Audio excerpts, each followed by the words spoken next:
Estamos começando aqui a palavra de Deus no livro de Jonas, como você pode ver aí. Está dando para ver? Jonas, eu vou falar no capítulo 2.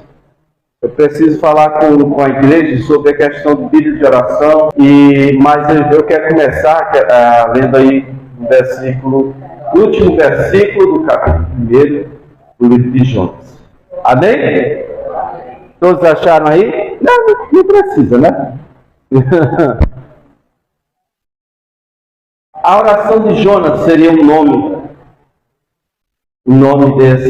dessa palavra, dessa pregação.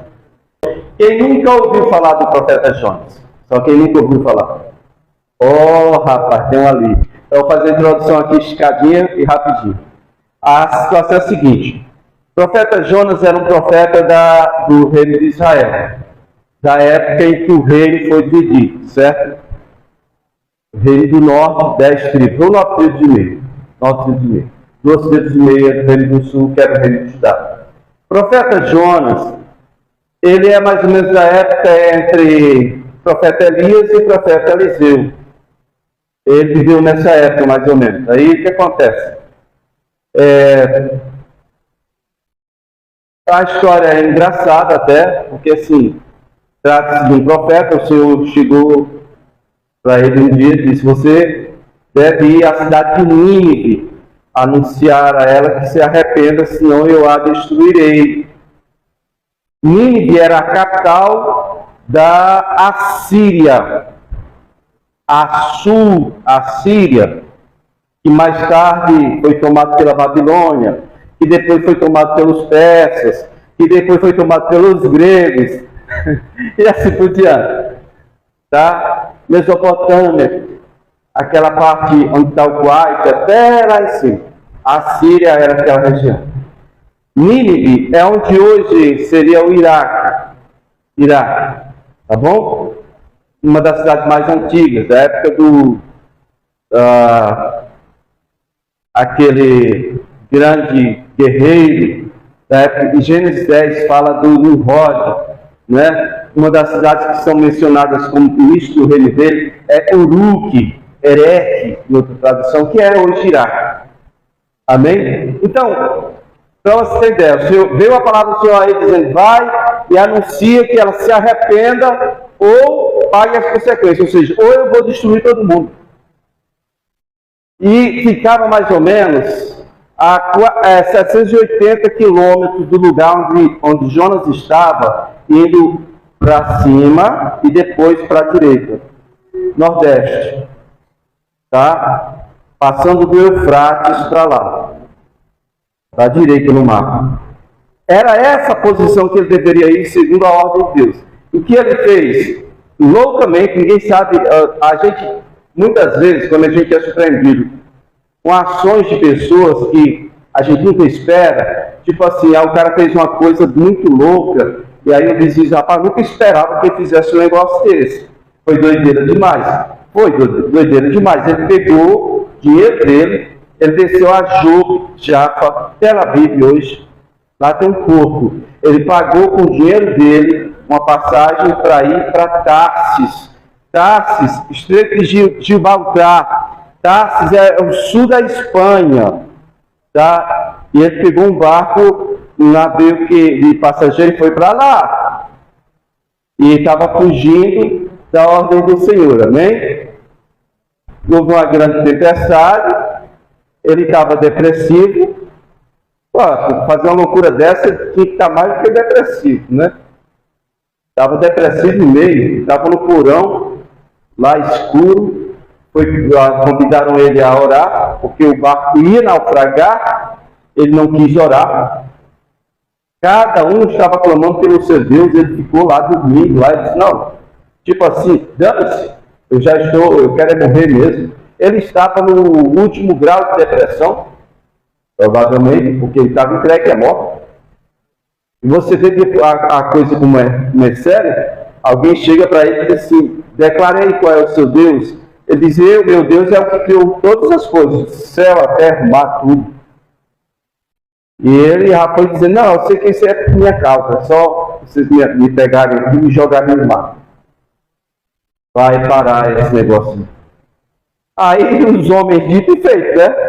Como é? Isso é causa? Ninguém vai jogar mercadoria fora não, meu irmão. Peraí, é só ele, gente. Bora, pega. Senhor, que o sangue dele seja sobre a cabeça dele. Ele mesmo disse que o problema é ele, que não caia esse sangue sobre nós. Ele vai morrer, mas vai, Jonas. Jogaram Jonas no mar. Ok? E algumas pessoas têm uma forma um pouco distorcida de falar que quando Deus manda, o sujeito tem que ir. E às vezes as pessoas pregam dizendo que Deus obrigou Jonas a cumprir o chamado dele, porque ele morreu lá afogado, mas o Senhor foi e ressuscitou ele, né? Depois que mandou um peixe para resgatá-lo. E aí o peixe foi e vomitou ele em terra seca. Aí a outra parte mais horrenda, porque o sujeito acha que o peixe vomitou Jonas lá no lugar onde ele ia pregar. Só que no lugar onde ele ia pregar não tem mar, não tem praia. Fica a quase 800 quilômetros de terra, não tem mar nenhum lá. Então, provavelmente o peixe voltou com ele até o porto, as proximidades do porto onde ele pegou o barco, tá bom? E aí depois ele teria que andar esses 780 quilômetros. Estão entendendo? Bom, o resumo da história é: Deus, as pessoas acham que Deus estava obrigando ele a fazer, mas na leitura bem pausada aqui da oração dele, você vai ver e vai entender que Deus não obriga ninguém a nada. Não. Você vai entender que ele realmente se arrependeu.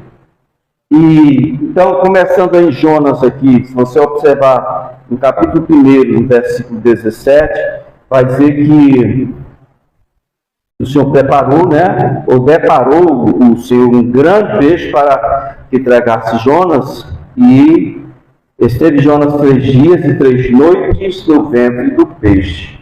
Amém? É interessante isso, né? Mas se você olhar um pouco para trás, versículo 15, e o mar cessou a sua fúria. Temeram, pois, estes homens em extremo ao Senhor, e ofereceram sacrifício ao Senhor, fizeram votos. Aí o Senhor preparou esse peixe para pegar o Jonas. Ok? Se o livro de Jonas terminasse aqui, ok. Acabou. Jogou no mar, ainda que não tivesse morrido, agora ele morreu, porque foi engolido por um peixe. Se tivesse fim aqui, acabou a história. Vocês estão compreendendo? Mas o bom está no capítulo 2. Vamos lá no capítulo 2, vocês vão entender como é que é a história. Nessa oração de Jonas, não é uma simples oração que a pessoa faz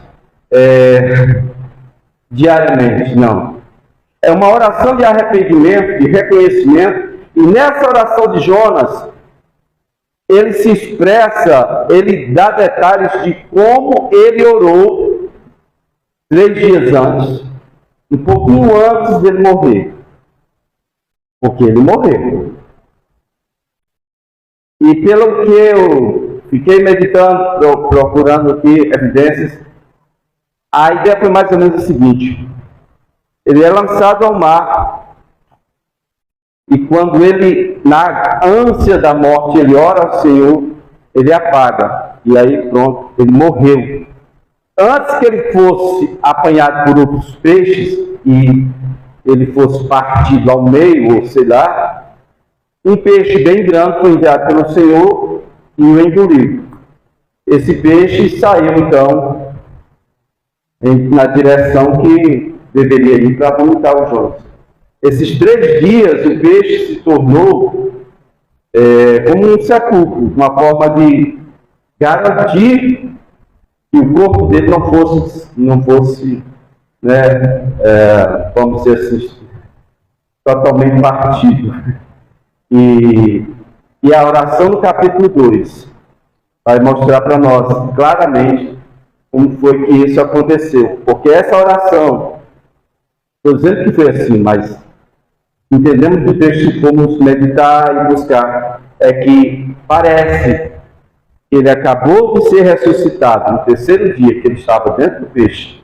Terceiro dia. Ele acabou de ser ressuscitado e ele está prestes a ser vomitado. E aí ele vai falar de gratidão a Deus pelo que aconteceu e ele vai lembrar a oração que ele fez antes de morrer.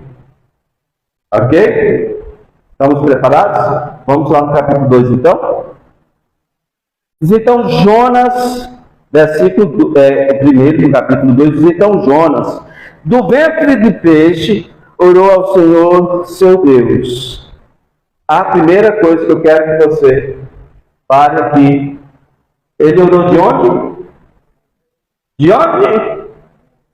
De onde? Oh meu Deus, foi preciso o cara morrer e ressuscitar. Não, ele orou antes também, mas o que eu quero questionar aqui é: quantos aqui são impedidos de orar todo dia? Quem é? Existe alguma lei que te proíbe de orar todo dia? Em sua casa existe algum impedimento? Não. Então, sabendo que oração é algo fundamental para a nossa vida, para quem quiser conhecer Deus, viver com Deus, irmãos, aplique esse princípio. Não espere o sepulcro, não espere o peixe, não espere a angústia, não espere a desgraça, não espere o dia mau, não espere o cramunhão, Satanás, bicho ruim, de mexer. Não espere, ore também quando tudo estiver bom. Ok? A primeira coisa, ele orou do ventre do peixe quando ele tinha sido convidado para orar, na hora da tormenta, ele não quis. Ele orou quando foi jogado na água. Preste atenção, olha o versículo 2. Do ventre do peixe, Jonas está lá, recém-ressuscitado, quase pronto para ser vomitado. Ele diz: na minha angústia clamei ao Senhor e ele me respondeu. Do ventre do abismo gritei e tu me ouviste a minha voz. Pois me lançaste, olha aí, versículo 3, me lançaste no profundo do coração dos mares e a corrente das águas me cercou. Noutra tradução diz o redemoinho. Tem muita gente que morre ali naquela passagem molhada do tabuleiro. E uma vez eu fui lá no redemoinho onde as pessoas morrem, porque eu nado bem, assim, agora nem tanto. Mas antigamente eu nadava bem, eu atravessava o rio das pedrinhas num mergulho só, num fôlego só. Eu ia contra a correnteza, eu fazia. Eu era um bom pescador, nadador nessa época. Então, eu fui nesse local lá, onde as pessoas morrem no tabuleiro, não é muito fundo. Mas a violência da água segura a pessoa lá embaixo, é um redemoinho mesmo, que comprime. Eu só consegui sair porque eu mantive a calma. Não, vou ficar essa água me rodando aqui. Eu fui, coloquei as mãos para agarrar nas pedras. Eu segurei a pedra e fui saindo. Quando eu saí da força da água, pronto, tranquilo, o corpo sobe. Mas se eu tivesse apavorado, eu teria morrido. O caso dele aqui, ele está dizendo no versículo 3, me lançaste no profundo, no coração dos mares, e as correntes das águas me cercaram, me envolveram. Na outra tradução diz, eu fiquei no olho do redemoinho. Não tem como fugir, não tem como escapar disso. Você desce mesmo, não tem como. Ok? E aí ele diz assim, todas as tuas ondas e vagas passaram por cima de mim. Ou seja, você cai no redemoinho, ele vai te empurrar para baixo. As ondas e vagas, aquele redemoinho vai fazer isso com você. Ele vai te empurrar para baixo, quer você queira, quer não. Versículo 4 diz, então eu disse, no meio do redemoinho, descendo o buraco abaixo, lá, eu disse, lançado estou de diante dos teus olhos, tornarei porventura a ver o teu santo templo. Ou seja, ele está dizendo aqui, gente, olha, dessa eu não escapo, sei que eu vou morrer, mas será que eu ainda vou ter a condição de cultuar a Deus? eu vou ter condição de ver o templo. Eu lembro que o Salomão, quando fez o templo, uma das coisas que ele falou disse, olha, Senhor, considera quando alguém, mesmo que estando fora de Jerusalém, orar em direção a esse templo, que é onde está o seu nome, atende a oração das pessoas. Então, ele está tomando como referência o templo de Deus para que a pessoa de Deus pudesse ser cultuada por ele. É nesse momento que ele diz, não, eu não quero morrer, eu prefiro viver. Amém? E aí, no versículo 5 diz que as águas me cercaram até a alma. Outra versão diz, até a garganta me cercaram, ou seja, ele ficou, provavelmente não sabe, não era um bom nadador, não, ele ficou nadando, nada de cachorro. Quem sabe como é que é o nado de cachorro? Assim, só para não afundar. Ele não fez aula de natação também. E aí, só que assim, o nado de cachorro só funciona até onde ele chega no redemoinho. Quando ele chega no redemoinho, nado de cachorro não tira ninguém do redemoinho. Nem nadador profissional sai com uma força de natação, não. Só se ele der sorte de pegar umas pedras, um galho, alguma coisa lá. Aí ele sai. De outra forma ele não sai, não, está condenado. Então, veja, diz que o abismo me rodeou, abismo, e as algas se enrolaram na minha cabeça. Pronto, lascou. O cara não sabe nadar direito, está fazendo nada de cachorrinho, foi pego no redemoinho. Um monte de algas na cabeça dele. Esse é o gatilho que ele precisava para ele simplesmente apavorar. E esse é o ponto em que as pessoas morrem. Elas não sabem que tem duas boias naturais que são os pulmões. Se controlar ali o pulmão cheio de ar, você não desce, nem que você queira muito. Mas quando você apavora, você desce. E aí solta o ar, ninguém te leva para cima mais não. Porque não tem oxigênio no corpo. Tá? Bom, as algas se enrolaram na cabeça dele, ele desceu até os fundamentos dos montes, desceu até a terra, lá no lugar mais baixo, cujos ferrolhos se correram sobre mim, ou se fecharam sobre mim para sempre. Aí diz, contudo fizeste subir da sepultura a minha vida. Opa! Até aqui ele está dizendo o que aconteceu até o momento que ele morreu. Mas agora ele está recém-ressuscitado, orando, dizendo assim, contudo fizeste subir da sepultura. Ou seja, ele só está narrando, gente, até o momento em que ele morreu. Agora ele morreu. Ele desceu até onde ele ficou trancado para sempre.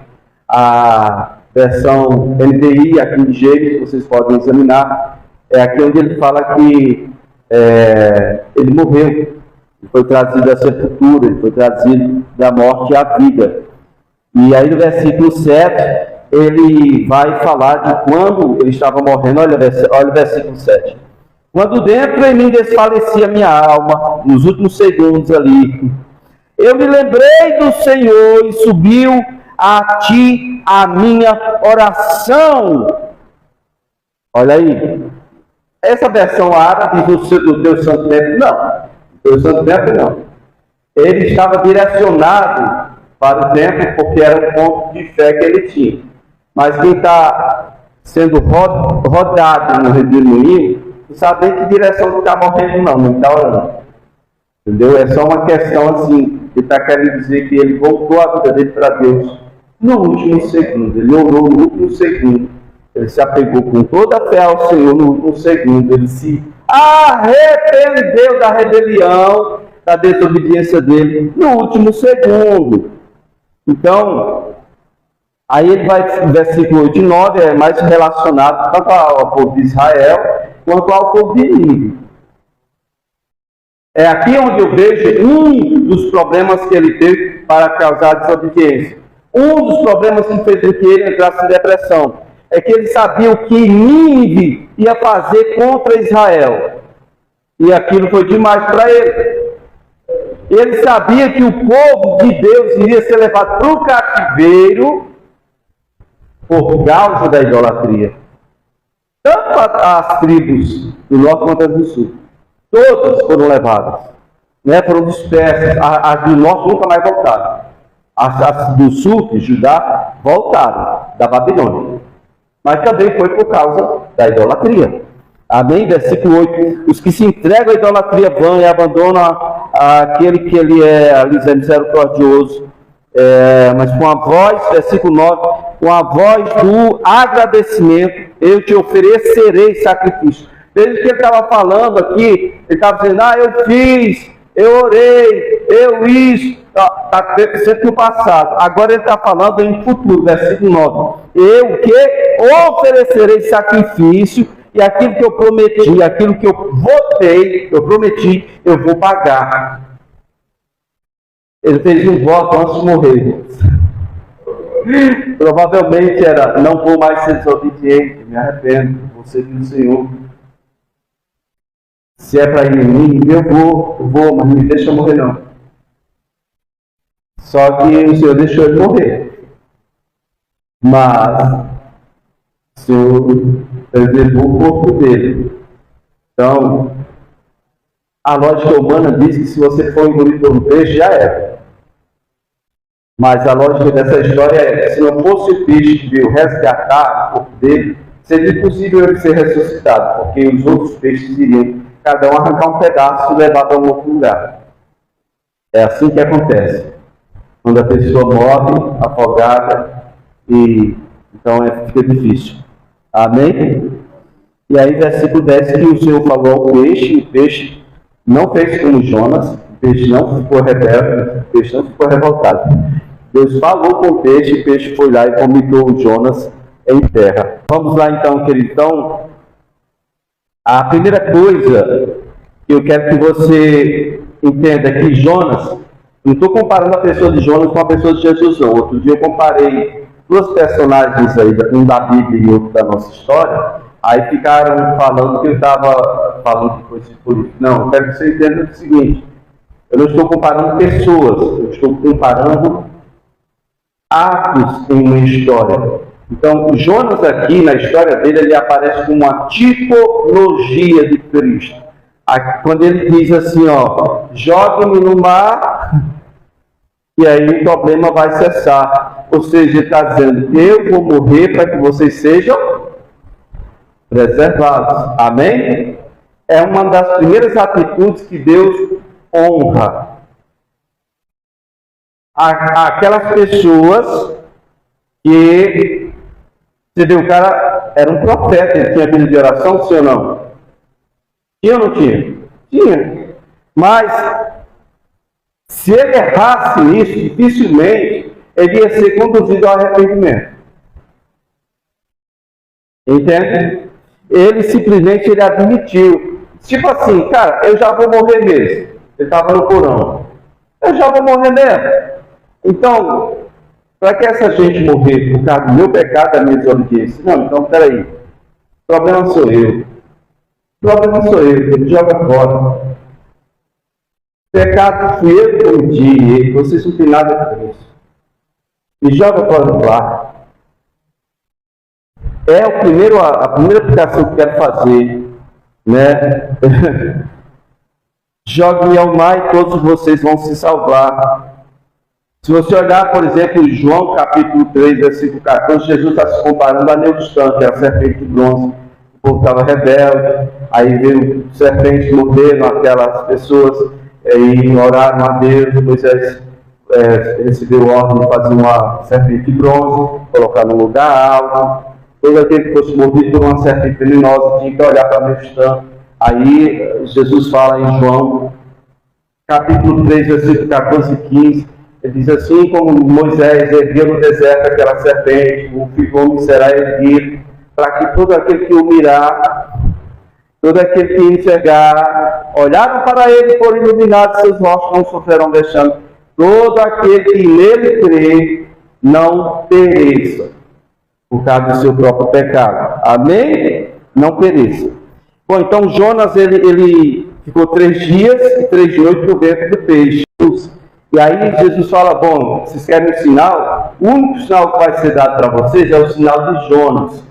Que assim como ele passou 3 dias, 3 noites no ventre do peixe, assim passará 3 dias, 3 noites o Filho do Homem no sepulcro, né? Mas depois ressurgirá, será ressuscitado. Então, não se ressuscita quem não morreu, gente. Jonas morreu, tá? E ele foi ressuscitado. Jesus está agora aplicando a mesma questão aqui para que a gente entenda. Ele está dizendo, e com essas palavras de Jesus, fica claro que Jonas não é uma história inventada. Não, algo que aconteceu. Algo de um profeta de Deus. E Jesus agora está avaliando como verdadeira essa história. Quando ele diz, o único sinal que vocês vão ter é o sinal de Jonas. Porque assim como aconteceu com ele, vai acontecer comigo. A diferença é, Jonas foi por causa da desobediência dele. E eu, por causa da desobediência de muitos. Ele é o poder de Deus que tira o pecado do mundo. Amém? Bom, antes de passar para a segunda aplicação, é o seguinte, tem muita gente que questiona assim, gente, mas será possível o corpo de uma pessoa passar 3 dias e 3 noites dentro do estômago, dentro de um peixe, sem se decompor? Porque tem um negócio de suco gástrico aí, né, e tal. É possível? Rapaz, humanamente falando, não tem nada possível não.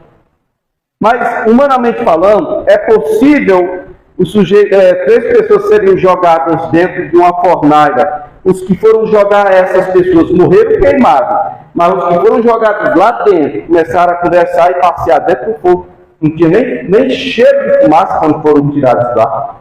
É possível isso? Não!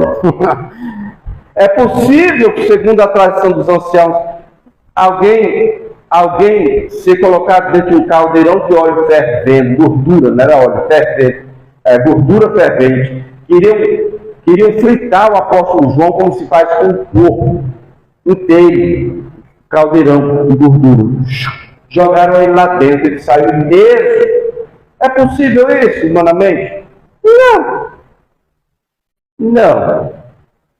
Mas como o mestre já tinha dito para nós, para Deus não há impossível, né? Tudo é possível também ao que crer. Amém?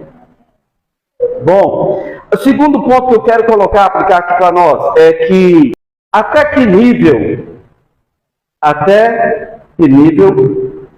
eu e você teremos que descer para aprendermos a ter uma disciplina de oração diária.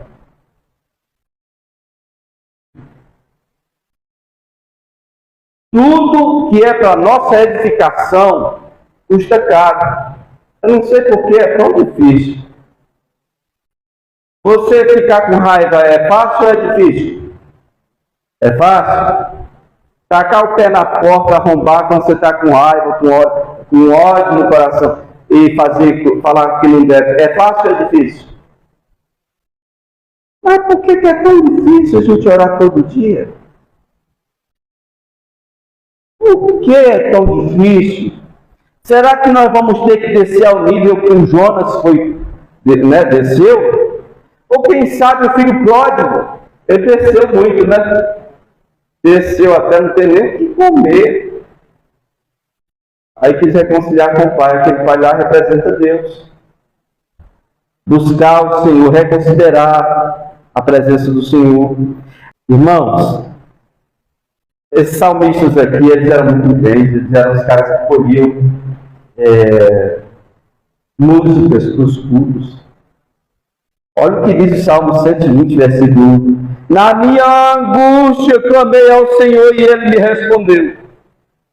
Por que clamamos só quando está na angústia? Tem uma coisa que é pior, imensamente pior. Eles não tinham o Espírito Santo, nós temos. E hoje em dia, quando a gente está na angústia, a gente não clama a Deus não, a gente sai reclamando dos outros. Sai falando da dificuldade da vida da gente dos outros. Ou sai falando da dificuldade dos outros. Olha o nível em que nós estamos e quanto ainda teremos que descer, porque não temos aplicado a disciplina, né? De forma disciplinar e a oração diária. Olha, agora vamos ver o Salmo 18, do versículo 4 ao 6, por gentileza. Salmo 18, versículo 4. Quem achou? Achou aí? Vamos lá. Laços de morte me cercaram, correntes de impiedade me impuseram terror. Vamos mais. Cadeias infernais me cingiram e tramas de morte me surpreenderam. Então, versículo 6. Na minha angústia, invoquei o Senhor, gritei por socorro, meu Deus. Ele, no seu tempo, ouviu a minha voz e meu clamor me penetrou os ouvidos. Será que Deus só escuta quando a gente está na angústia? Irmãos, olha para quem está ao seu lado aí e diga: segue a Jesus, irmão. Mas segue direito. Sabe por que eu estou dizendo isso? Presta atenção.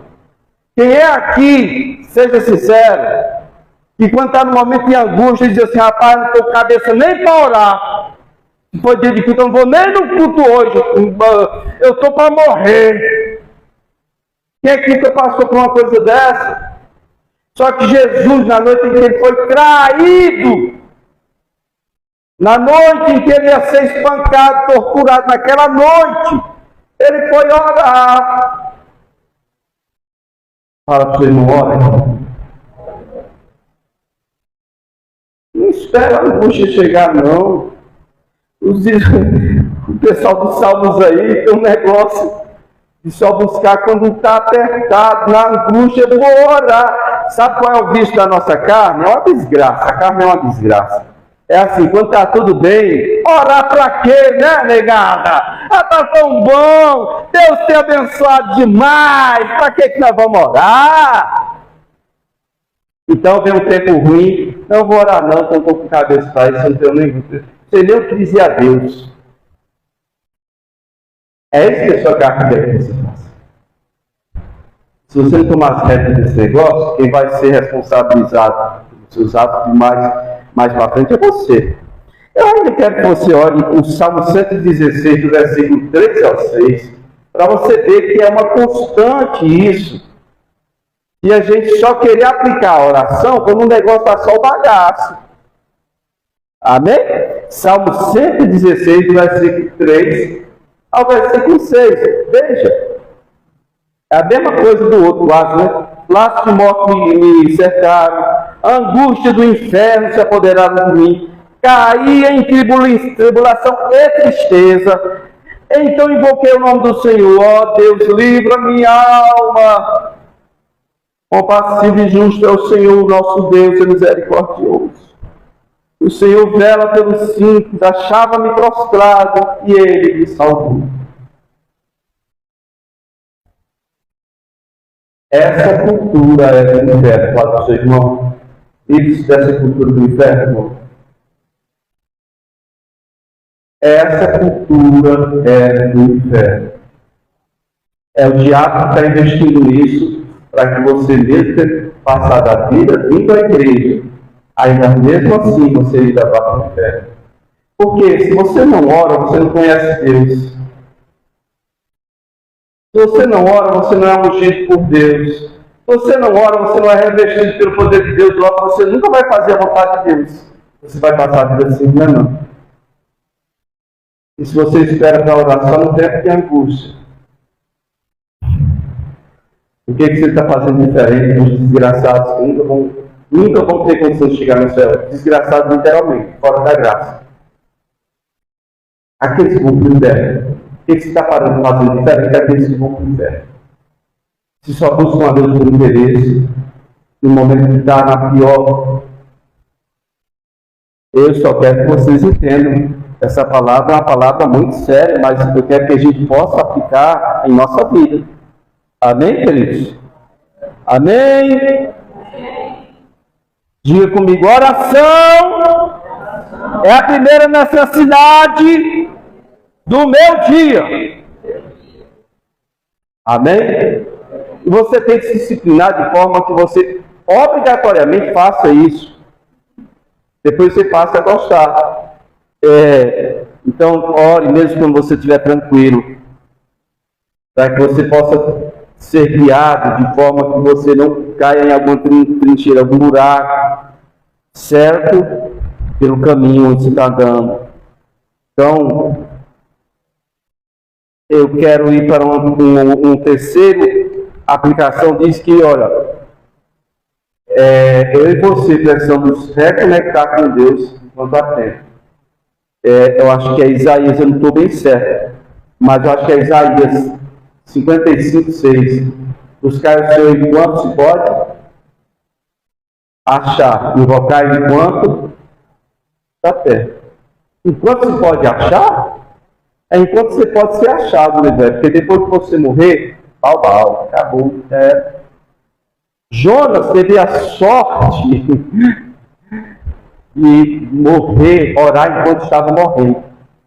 Ele orou enquanto estava morrendo, os últimos segundos. Ele foi quebrantado, ele se arrependeu.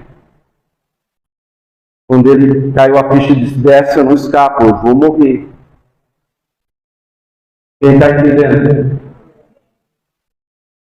Eu já vi uns temas de vídeo e filmes que é a coisa mais engraçada do mundo. Tipo, né, tinha um que era bater ou correr. Aqui é diferente, sabe o quê? Orar ou morrer. Orar ou morrer.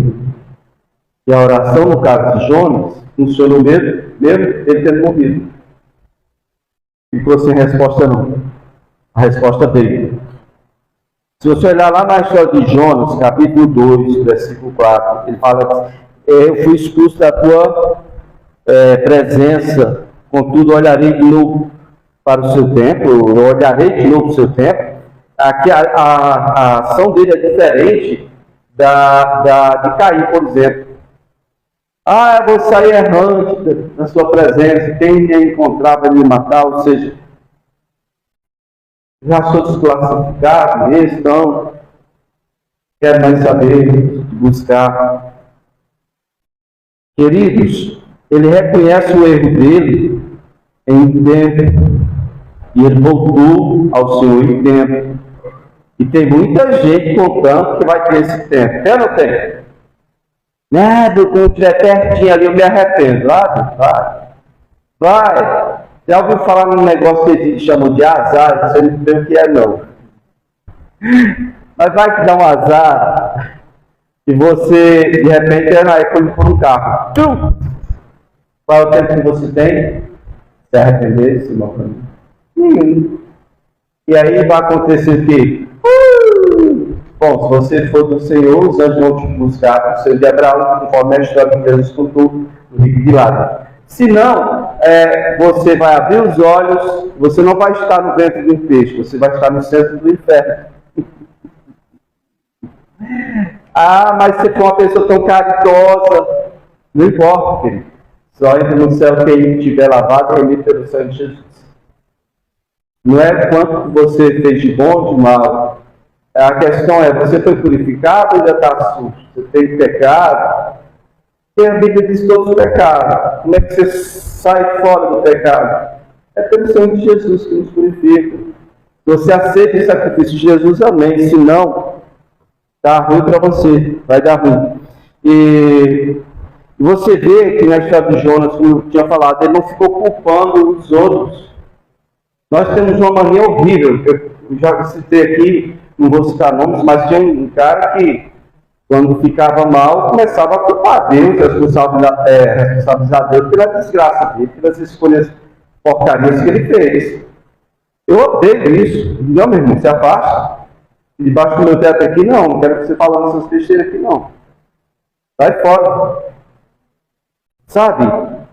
Culpar os outros é fácil. Você vê Adão. Adão, o que você fez aí, rapaz? Foi a mulher que o Senhor me deu. Eu sou melhor do que vocês dois juntos. Eu não sei para que você foi me dar. Essa mulher que foi a mulher que você me deu. Ei, mulher, e você, hein, mulher? Ei, mulher, o que você fez? Não, foi a serpente, está danada aqui, ó. É fácil transferir responsabilidade, não. Mas com Deus não funciona, não. Fala para o seu irmão aí, com Deus não funciona, não, irmão. Explicar uma coisa para você.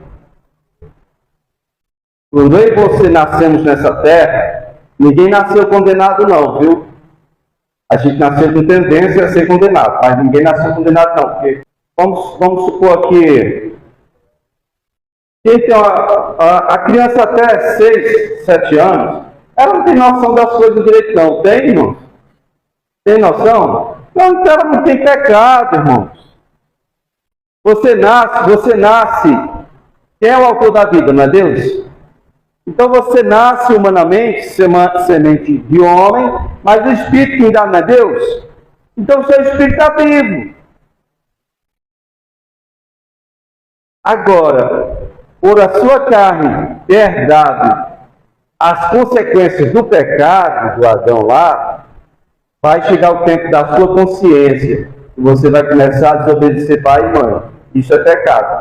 Toda transgressão é pecado. Toda iniquidade é pecado. E aí quando você começa a pecar, você morre espiritualmente. Você só volta a viver espiritualmente em Cristo.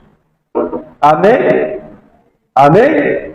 Por causa das muitas desobediências, nosso espírito morre, só somos refeitos, regerados em Cristo. Amém, queridos? Então, se a criança nasceu tadinha, tem que ser batizada para poder pecar. A criança não tem pecado, tira isso da sua cabeça.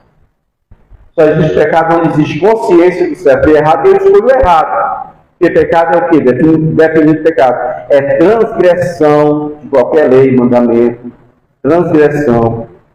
Ou iniquidade, trata de iniquidade, é pecado. Fora disso, eu não conheço outra definição do pecado, não. Amém? E uma pessoa que não tem consciência do certo e do errado, ela não peca ainda, não. Ela não tem pecado. Amém, queridos? Não é difícil entender. Agora eu quero também que você me fale aqui, vocês estão aqui. Quem é que tem a soma dos seus pecados? Quem sabe quantas vezes pecou? Então, vou dizer para você. Todo dia. Reconheça o seu pecado todo dia. Todo dia. Se você deixar para amanhã, vai esquecer. Sabe aquele negócio, não se põe um sol sobre a vossa ira? Você não se põe um sol sobre o seu pecado, sobre a sua licença. Não, confesse o pecado, deixe o pecado. Todos nós sabemos quando agimos fora da vontade de Deus. Todos nós sabemos o que falamos, o que fazemos, o que deixamos de fazer. Pecado de comissão, né? Entendeu? Todo dia tem que colocar diante do Senhor. Isso é no momento de oração. Então, nós precisamos buscar o Senhor e buscar refúgio no Senhor, mas isso só vai acontecer através do arrependimento. Tem muita gente aí, mala, que veio perguntar sobre o amor ao próximo. O cara assassina, mata, estupra, rouba, faz o diabo. E aí, na hora que a polícia prende, e aí o sujeito chega lá e dá um, peteleco nele. O amor ao próximo! Primeiro que ele não é próximo. Meu não é. Só se for do Satanás, que está fazendo a obra dele, filho do diabo. E aí vem que eu pego o amor ao próximo, não é? E querendo colocar, muitas vezes, se colocar como uma vítimazinha da sociedade. Não, eu vivo assim porque a sociedade. Eu fui padre. Minha vida não tive privilégio. Não, você não tem vergonha moral, nem caráter nenhum. Porque tem muita gente na Bíblia que era filho de feiticeiro, agoreiro, satanista, e se tornou exemplo de discípulo fiel de Deus. E o contrário também acontece. Ok? É a pessoa. Não é onde ela vive. Não é a minha condição social. Isso é conversinha, irmão. Parar com isso. A responsabilidade sempre vai ser minha. Foi eu que fiz. Foi eu que falei. Foi eu que errei. Foi eu que pequei. Desse negócio de a sociedade, o fulano, a vida. Não queira transferir não, irmão. Amém? Porque o Senhor vai ver o seu verdadeiro arrependimento quando você assume as suas faltas. Não é simplesmente dizer, eu me arrependo, Senhor. Não, mas se você estiver descendo um redemoinho, com certeza que você vai morrer, aí eu tenho certeza da sua vida, esse descompromisso com a verdade, com aquilo que você merece, que você precisa dar atenção. Amém? A última aplicação que eu quero falar para vocês sobre oração é que a oração ela nos ajuda a focar não no problema, mas na solução que está no Senhor. Filipenses 4, versículos 6 e 7, vai falar, eu já citei outro dia aqui, vai falar que em tudo você deve fazer conhecidas as suas petições diante de Deus pela oração e súplica. Se você fizer isso, aí o versículo 7 diz assim: a paz de Deus guardará os vossos corações, vossas mentes em Cristo. Mas primeiro você tem que fazer conhecido seus pedidos, suas necessidades a Deus, pela oração. Amém, queridos? Então, veja bem, a oração ela gera posicionamento, ela traz à memória as promessas do Senhor, então ela gera esse posicionamento. Foi isso que fez o Jonas mudar de ideia. Quando ele começou a orar, ele disse, começou a voltar a vida dele para o Senhor. Ele se posicionou como quem não queria morrer, mas queria viver, e de forma obediente. Amém? Que ele não precisa de esperar chegar a esse ponto, não. Jonas, capítulo 2, versículo 7, ele diz claramente: quando a minha vida se apagava, estava no final, eu me lembrei de ti e orei a ti, então tu me respondeste, ou seja, tu me trouxeste de volta da morte. Você vai querer esperar chegar a uma situação triste dessa? É simples, irmãos. Olha, não tem ninguém aqui que é santo, não. Todo mundo pecou. Arrependimento, amor próximo. Deus perdoa quem está arrependido. Deus não sai dizendo aqui: eu vou te dar meu perdão, embora você seja o pior inimigo, o filho de Satanás. Eu fico com a sua cara, eu vou te dar o meu perdão, e o meu perdão é um aval para você morar no céu, embora você seja o pior de todos os inimigos. Não. Perdão é para quem se arrepende. E arrependimento diz respeito a um posicionamento que você tem, que você muitas vezes só consegue quando você tem vida de oração. Amém? Você só consegue ver com a ótica de Deus quando você tem vida de oração. Você só consegue se colocar no lugar do outro quando você tem vida de oração. Porque isso é o Espírito Santo que nos faz, ele produz isso em nós. Você só consegue perdoar o outro se for pelo poder do Espírito Santo. Você tem que ter vida de oração para isso. Nós não somos capacitados para quase nada em nossa vida.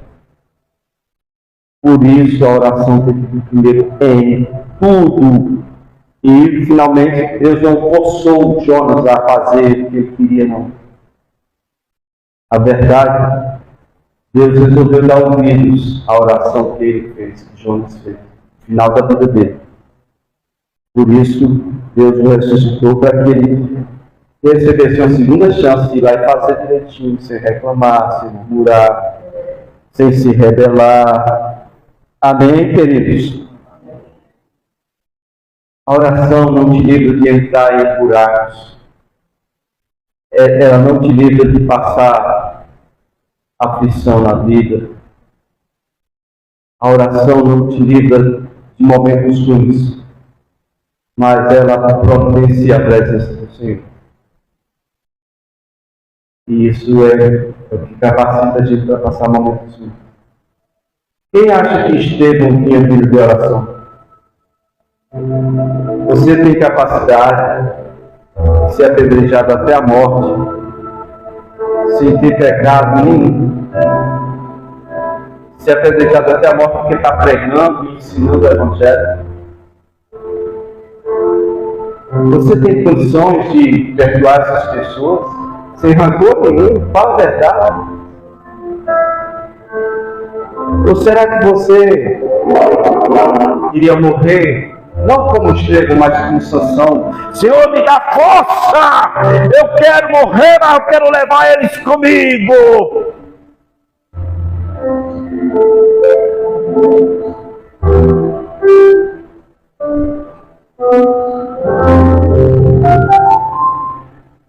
Isso aí é capacitação do Espírito Santo. que tiver bom em minha vida.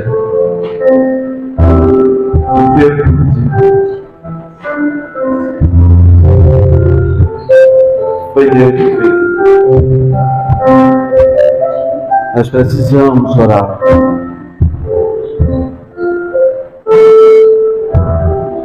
Quando ele estava afogando, ele tinha certeza da morte. Agora ele estava dentro da boca de um peixe, dentro do estômago de um peixe. Ele tinha certeza que ia viver. Ele disse: eu vou pagar meus votos, viu, Deus? Assim que ele ressuscita, ele diz: Senhor, eu não esqueci o que eu falei com você, com o Senhor antes de morrer, não. Eu posso ter morrido, mas a memória está bem viva aqui ainda. Foi só há 3 dias atrás, quando eu estava morrendo, eu prometi que ia viver de forma digna, ia viver de forma obediente. E eu vou cumprir esse voto. Então, queridos,